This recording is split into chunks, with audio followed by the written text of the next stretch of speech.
구독, 좋아요 꾹꾹 눌러주세요. 대한민국이 더 발전합니다. NHK 탐사보도팀 오이시 미치코 기자의 긴급 제보. 기 충격적인 발견. 안녕하세요. 저는 NHK 탐사보도팀의 오이시 미치코입니다. 20년간 일본 사회의 어두운 면을 파헤치는 일을 해왔지만 이번만큼 충격적인 현실을 마주한 적은 없었습니다. 2024년 10월 15일 아침, 저는 평소처럼 도쿄 시부야의 NHK 본사 12층 탐사보도팀 사무실에 출근했습니다. 책상 위에는 두꺼운 보고서 한 권이 놓여 있었죠. 제목을 보는 순간 등골이 서늘해졌습니다. 일본 국가 위기 상황 종합 분석 보고서 7대 핵심 위기 요소. 보고서를 펼치자마자 저는 숨이 막혔습니다. 조선업 붕괴, 자동차 수출 급감, 청년층 빈곤, 지진 리스크로 인한 투자 위축, 젊은 여성들의 한국 이주 급증, 군사력 열세, 그리고 추락하는 국제적 이미지까지 이런 일이 동시에 일어나고 있다고요? 저는 보고서를 작성한 정책연구원 동료에게 전화를 걸었습니다. 오이시상, 실제로는 이보다 더 심각할 수도 있어요. 이건 공개된 자료만으로 분석한 겁니다. 그 순간 저는 결심했습니다. 이 위기의 현장에 직접 가보겠다고. 일본이 정말 침몰하고 있는 건지 아니면 희망이 있는 건지 제 눈으로 확인하겠다고 말이죠. 편집장에게 기획서를 제출했습니다. 일본, 지금 큰일 났다 7개 위기 현장 추적 다큐멘터리. 오이시상, 이건 너무 자극적이지 않나? 시청자들이 절망할 수도 있어. 편집장님, 현실을 외면한다고 문제가 해결되지는 않습니다. 오히려 정확한 진단이 있어야 치료도 가능하죠. 좋아. 하지만 조건이 있어. 절망으로만 끝나면 안 돼. 희망도 함께 찾아와. 그렇게 저의 전국 취재가 시작되었습니다. 첫 번째 목적지는 나가사키였습니다. 위기의 현장들. 1점 나가사키의 절망. 바다에서 들려온 경고. 나가사키 미쓰비시 중공업 조선소에 도착한 것은 10월 20일 오후였습니다. 멀리서도 거대한 크레인들이 보였지만 뭔가 이상했습니다. 평소 분주해야 할 조선소가 너무 조용했거든요. 실례합니다. 혹시 무라카미 다이스케 씨 계신가요? 현장 사무소에서 만난 것은 35세의 젊은 용접공 무라카미 다이스케 씨였습니다. 그의 얼굴에는 깊은 걱정이 서려 있었어요. 기자님이 취재를 오셨다는 건 이미 소문이 났다는 뜻이겠죠. 다이스케 씨가 한숨을 쉬었습니다. 무슨 일이 있었는지 말씀해 주실 수 있나요? 지난달에요. 300억 엔짜리 대형 유조선이 진수식 하루 전에 완전히 박살났어요. 선체 중앙이 갈라지면서 두 동강이 났거든요. 다이스케 씨는 저를 현장으로 안내했습니다. 거대한 배가 두 조각으로 나뉘어 뒤틀어진 모습을 보는 순간 저는 말문이 막혔습니다. 어떻게 이런 일이. 용접 기술자들이 부족해요. 예전 같으면 할아버지, 아버지, 저까지 3대가 함께 일했을 텐데 지금은 숙련공들이 다 나이 들어 그만두셨어요. 신입사원들은 제대로 된 교육도 받지 못하고 현장에 투입되고요. 다이스케 씨의 목소리가 떨렸습니다. 더 문제는 회사에서 중국이나 한국조선소보다 30% 싼 가격으로 수주를 따내려고 무리했다는 거예요. 품질보다는 속도와 비용만 신경 쓰다 보니 지금 상황은 어떤가요? 솔직히 말하면 이 조선소도 문을 닫을 수도 있어요. 배상금만 1,000억 원이 넘을 거거든요. 저희 같은 하청업체는 이미 절반이 폐업했고요. 그날 밤 숙소에서 저는 오랫동안 잠들 수 없었습니다. 한때 세계 1위였던 일본 조선업이 이렇게까지 몰락했다니. 2점. 도요타의 위기 멈춰선 바퀴들. 다음 목적지는 아이치현 도요타시였습니다. 도요타 본사 연구개발센터에서 만난 사쿠라이 에미 씨는 32세의 젊은 엔지니어였어요. 기자님, 저희 상황이 얼마나 심각한지 아세요? 에미 씨가 태블릿으로 그래프를 보여줬습니다. 이게 작년 같은 기간 대비 수출량이에요. 북미가 48% 감소, 유럽이 52% 감소했어요. 특히 젊은 소비자들은 아예 도요타를 고려 대상에서 제외하고 있어요. 이유가 뭔가요? 전기차 전환이 너무 늦었어요. 회사에서는 하이브리드 기술이 있으니까 괜찮다고 했는데 소비자들은 이미 테슬라나 BYD로 넘어갔죠. 에미 씨는 저를 연구소 한 구석으로 데려갔습니다. 거기에는 반쯤 분해된 전기차 시제품이 있었어요. 이게 제가 3년 동안 개발해온 차예요. 혁신적인 배터리 기술을 적용했는데 회사에서는 예산 부족을 이유로 프로젝트를 중단하라고 했어요. 그럼 포기하실 건가요? 아니요.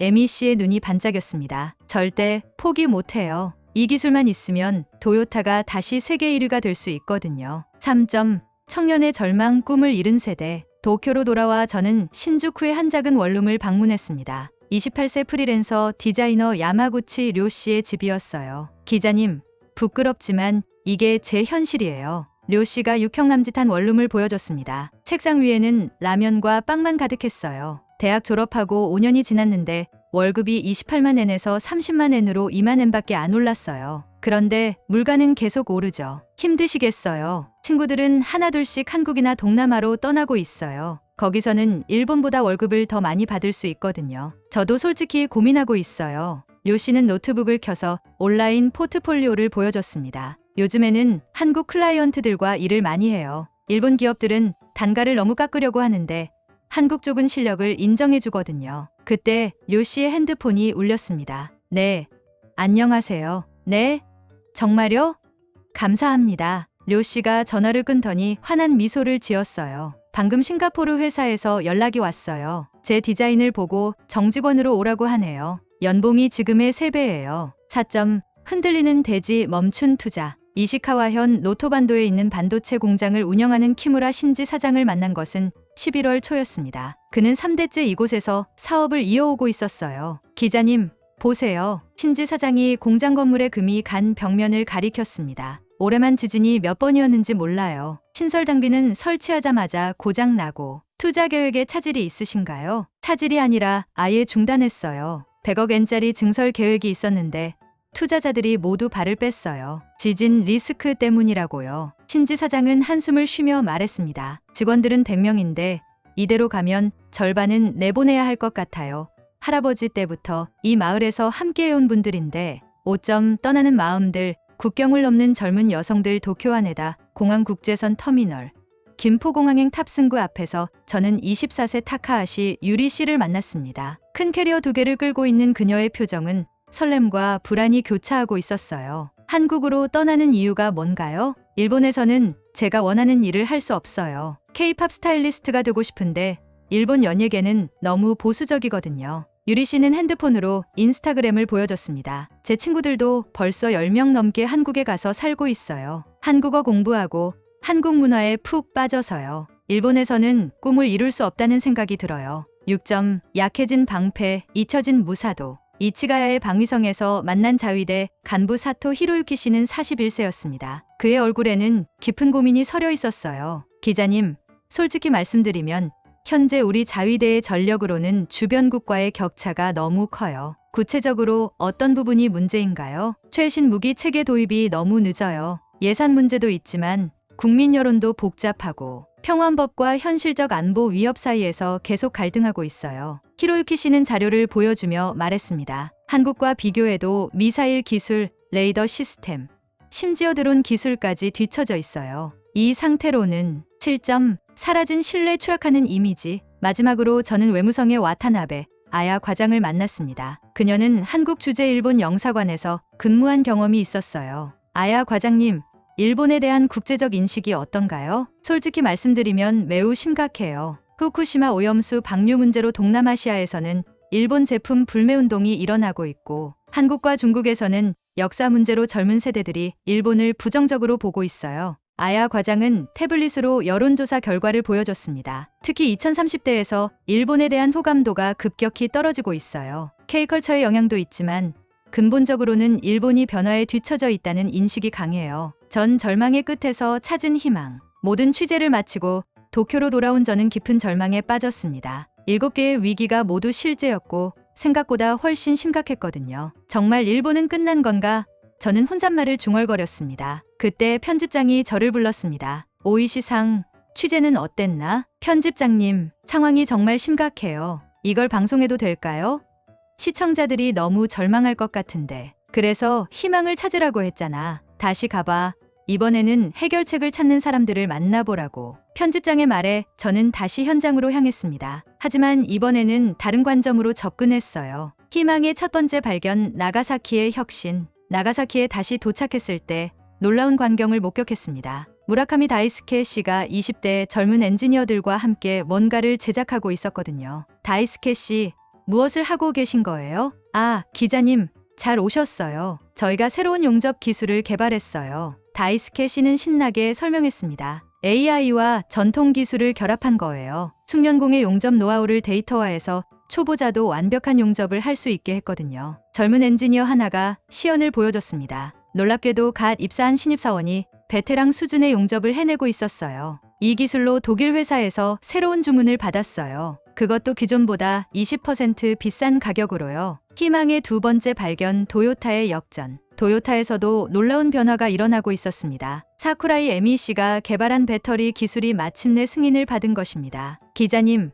저희가 해냈어요. MEC가 환하게 웃으며 달려왔습니다. 무슨 일이에요? 제 배터리 기술이 테스트에서 테슬라보다 30% 더 오래 지속된다는 결과가 나왔어요. 회사에서 긴급히 양산 결정을 내렸거든요. 연구소 한쪽에서는 완전히 새로운 디자인의 전기차가 조립되고 있었습니다. 이 차는 일본의 전통장인 정신과 최첨단 기술이 결합된 거예요. 단순히 전기차를 만드는 게 아니라 새로운 이동 문화를 제시하는 거죠. 희망의 세 번째 발견, 청년의 역전. 야마구치 료 씨는 이미 싱가포르로 떠난 후였지만 뜻밖의 소식을 들었습니다. 그가 일본 청년들을 위한 글로벌 취업 플랫폼을 만들었다는 것이었어요. 화상통화로 료 씨와 연결되었습니다. 기자님, 저 지금 정말 바빠요. 일본에서 해외 취업을 원하는 친구들이 너무 많아서요. 어떤 일을 하고 계신 거죠? Japan Talent Asia라는 플랫폼을 만들었어요. 일본 청년들의 장점을 아시아 각국 기업에 소개하는 거죠. 벌써 1000명이 넘는 친구들이 해외 취업에 성공했어요. 료 씨는 계속 설명했습니다. 일본 청년들은 성실하고 기술력도 좋아요. 단지 일본 내에서 인정받지 못할 뿐이죠. 무대를 아시아 전체로 넓히니까 오히려 더 많은 기회가 생겼어요. 희망의 네 번째 발견, 지진을 이기는 기술. 키무라 신지 사장의 공장에도 변화가 있었습니다. 일본의 건설 회사와 함께 혁신적인 내진 기술을 개발한 것입니다. 기자님, 이 기술을 보세요. 신지 사장이 신형 진동 흡수 장치를 보여줬습니다. 지진이 와도 공장 가동을 멈추지 않아도 돼요. 오히려 이 기술을 다른 나라에 수출할 수 있게 됐거든요. 젊은 엔지니어가 설명을 덧붙였습니다. 일본의 지진 경험을 기술로 만든 거예요. 재해를 기회로 바꾼 셈이죠. 희망의 다섯 번째 발견, 문화의 역수출. 타카하시 유리 씨로부터 놀라운 소식을 들었습니다. 그녀가 한국에서 배운 K컬처 스타일링 기법을 일본에 역수입하여 새로운 패션 트렌드를 만들어내고 있다는 것이었어요. 유리 씨, 어떤 일을 하고 계신 건가요? 한국에서 배운 스타일링을 일본의 전통 미학과 결합해서 새로운 패션을 만들고 있어요. JK 스타일이라고 부르는데 한국과 일본에서 동시에 인기를 끌고 있어요. 유리 씨는 자신의 작품 사진들을 보여줬습니다. 문화는 경계가 없어요. 서로 배우고 영향을 주면서 더 아름다운 것을 만들 수 있다고 생각해요. 희망의 여섯 번째 발견, 평화의 새로운 정의. 사토 히로유키 씨는 새로운 접근법을 제시했습니다. 군사력보다는 재해, 구조와 인도적 지원에 특화된 자위대의 모습이었어요. 기자님, 저희가 새로운 방향을 찾았어요. 전쟁을 위한 군대가 아니라 평화를 지키는 군대로요. 어떤 의미인가요? 재해 구조, 인도적 지원, 국제평화 유지 활동에 특화하는 거예요. 지난달 터키 지진 때 저희 구조팀이 파견되었는데 현지에서 엄청난 호평을 받았거든요. 히로유키 씨는 자신감 있게 말했습니다. 무력으로 이기는 게 아니라 도움으로 이기는 거죠. 이게 진짜 일본다운 방법 아닐까요? 희망의 일곱 번째 발견, 신뢰의 회복. 와타나베 아야 과장은 새로운 외교 전략을 추진하고 있었습니다. 아야 과장님, 어떤 변화가 있었나요? 젊은 세대의 중심의 문화 교류를 확대하고 있어요. 정치적 갈등은 정치인들이 해결하고 시민 차원에서는 서로의 문화를 배우고 나누는 거죠. 아야 과장은 최근 성과를 설명했습니다. 한일 청년 창업가 교류 프로그램을 시작했는데 참가자들이 국경을 넘나들며 함께 사업을 하고 있어요. 이런 작은 변화들이 모이면 큰 변화가 될 거예요. 결 새로운 일본의 탄생. 모든 취재를 마치고 저는 다큐멘터리 편집에 들어갔습니다. 제목은 일본, 지금 큰일 났다, 위기에서 희망으로로 정했어요. 2024년 12월 15일 밤 9시 NHK 스페셜로 방송된 이 다큐멘터리는 엄청난 반향을 일으켰습니다. 시청률 25.3%를 기록했고 온라인에서는 일본의 희망을 봤다, 위기가 기회라는 말을 실감했다는 댓글들이 쏟아졌어요. 방송 다음 날 저에게는 수많은 연락이 왔습니다. 무라카미 다이스케 씨로부터는 기자님 덕분에 저희 기술을 도입하고 싶다는 조선소들이 10곳이나 연락 왔어요 라는 기쁜 소식이 들려왔고요. 사쿠라이 MEC는 방송을 본 글로벌 자동차 회사들에서 기술 제휴 제안이 쏟아지고 있어요 라고 했습니다. 야마구치 료 씨의 플랫폼에는 하루에 500명씩 신규 가입자가 몰려들었고 키무라 신지 사장의 내진 기술은 동남아시아 3개국에서 도입을 검토하기 시작했어요. 가장 인상 깊었던 것은 타카하시 유리 씨의 연락이었습니다. 기자님, 한국과 일본의 젊은이들이 제 스타일을 보고 우리도 문화교류를 해보고 싶다고 연락이 와요. 국경이 없는 새로운 세대가 시작되는 것 같아요. 6개월 후인 2025년 6월, 저는 다시 같은 장소들을 방문했습니다. 그곳에서 저는 놀라운 변화를 목격했어요. 나가사키 조선소는 AI 용접 기술로 독일, 노르웨이에서 대형 주문을 받았습니다. 도요타는 혁신적인 전기차로 유럽 시장 점유율을 다시 끌어올렸고요. 일본 청년들의 아시아 진출은 새로운 트렌드가 되었습니다. 가장 놀라운 변화는 국제적 인식이었어요. 일본이 변하고 있다. 혁신적인 일본을 다시 보게 됐다는 평가가 늘어났거든요. 이 모든 변화의 중심에는 포기하지 않은 사람들이 있었습니다. 위기를 기회로 바꾼 평범한 일본인들의 힘이었어요. 저는 깨달았습니다. 일본이 직면한 7가지 위기는 분명 심각했지만 그것이 끝이 아니라 새로운 시작이었다는 것을. 위기를 정면으로 바라보고 해결책을 찾으려는 사람들이 있는 한 일본은 다시 일어설 수 있다는 것을요. 마지막 에필로그 촬영을 위해 저는 도쿄 스카이트리에 올랐습니다. 해가 지는 도쿄의 전경을 바라보며 마지막 멘트를 준비했어요. 시청자 여러분, 저는 지난 8개월간 일본 전역을 돌아다니며 위기의 현장들을 목격했습니다. 조선업의 붕괴, 자동차 산업의 침체, 청년들의 절망, 자연재해의 위협, 문화적 정체성의 혼란, 안보의 불안, 그리고 추락하는 국제적 신뢰까지. 카메라가 저를 클로즈업했습니다. 하지만 저는 그 위기의 현장에서 더 큰 것을 발견했습니다. 바로 포기하지 않는 일본인들의 저력이었어요. 무라카미 다이스케 씨의 혁신 정신, 사쿠라이 에미 씨의 도전 의식, 야마구치 료 씨의 글로벌 마인드, 키무라 신지 사장의 불굴의 의지, 타카하시 유리 씨의 문화적 감수성, 사토 히로유키 씨의 평화에 대한 새로운 시각, 그리고 와타나베 아야 과장의 외교적 지혜까지. 저는 잠시 말을 멈추고 도쿄의 야경을 바라봤습니다. 이분들이 보여준 것은 단순한 문제 해결이 아니었습니다. 위기를 기회로 바꾸는 일본인 특유의 혁신 정신이었어요. 메이지 유신 때도, 전후 복구 때도, 그리고 지금도 일본인들은 같은 정신으로 어려움을 극복해 나가고 있습니다. 카메라가 천천히 도쿄 시내를 패닝했습니다. 물론 아직 갈 길이 멉니다. 모든 문제가 하루아침에 해결되지는 않을 거예요. 하지만 저는 확신합니다. 위기를 정면으로 마주하고 변화를 두려워하지 않는 사람들이 있는 한 일본은 반드시 새로운 전성기를 맞이할 것이라고 말이죠. 제보를 마치며 이상으로 저 오이시 미치코의 긴급 제보를 마치겠습니다. 사실 이 이야기를 여러분께 전하는 이유는 단순히 일본의 위기 상황을 알리려는 것이 아닙니다. 위기 속에서도 희망을 잃지 않고 노력하는 사람들의 모습을 보여드리고 싶었거든요. 무라카미 다이스케 씨는 지금도 매일 새벽 5시에 일어나 젊은 직원들에게 용접 기술을 가르치고 있습니다. 기술은 하루아침에 완성되지 않아요. 하지만 포기하지 않으면 언젠가는 세계 최고가 될 수 있어요 라는 것이 그의 신념이거든요. 사쿠라이 에미 씨는 새로운 전기차 프로젝트의 총괄 책임자가 되어 더욱 혁신적인 기술 개발에 매진하고 있습니다. 일본의 자동차 산업이 다시 세계를 놀라게 할 거예요 라는 것이 그녀의 꿈이에요. 야마구치 료 씨의 플랫폼은 이제 아시아 전역으로 확장되어 수천 명의 일본 청년들에게 새로운 기회를 제공하고 있습니다. 국경은 장벽이 아니라 새로운 가능성의 문이에요 라는 것이 그의 철학입니다. 키무라 신지 사장은 내진 기술로 일본의 재해 대응 능력을 세계에 알리고 있어요. 일본의 지진 경험이 전 세계 사람들의 안전에 도움이 된다면 그보다 기쁜 일은 없죠 라고 말씀하시더군요. 타카하시 유리 씨는 한일 문화 교류의 새로운 아이콘이 되어 양국 젊은이들의 가교 역할을 하고 있습니다. 문화에는 국경이 없어요. 서로 배우고 나누면서 더 아름다운 세상을 만들 수 있어요 라는 것이 그녀의 믿음이에요. 사토 히로유키 씨는 평화 유지군으로서 국제사회에서 일본의 새로운 역할을 정립해 나가고 있습니다. 진정한 강함은 무력이 아니라 다른 사람을 도울 수 있는 능력에서 나와요 라는 것이 그의 소신입니다. 와타나베 아야 과장은 젊은 세대 중심의 새로운 외교로 일본의 이미지 개선에 힘쓰고 있어요. 정치적 갈등을 넘어서는 인간적 연결이 진정한 평화의 시작이에요 라는 것이 그녀의 외교 철학이거든요. 이분들의 공통점은 무엇일까요?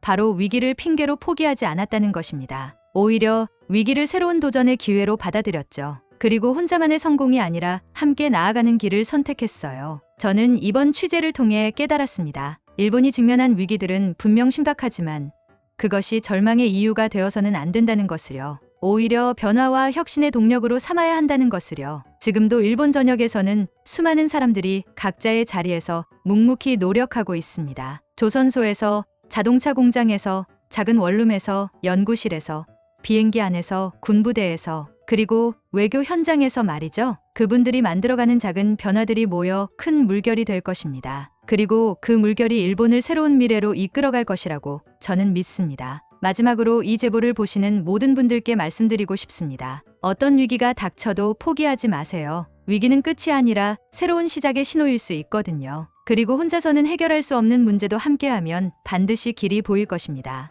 일본이 지금 큰일 났다고요? 맞습니다. 하지만 그 큰일이 더 큰 기회가 될 수도 있다는 것. 그것이 제가 8개월간의 취재를 통해 발견한 가장 큰 진실입니다. 감사합니다. NHK 탐사보도팀 오이시 미치코 기자 제보 끝.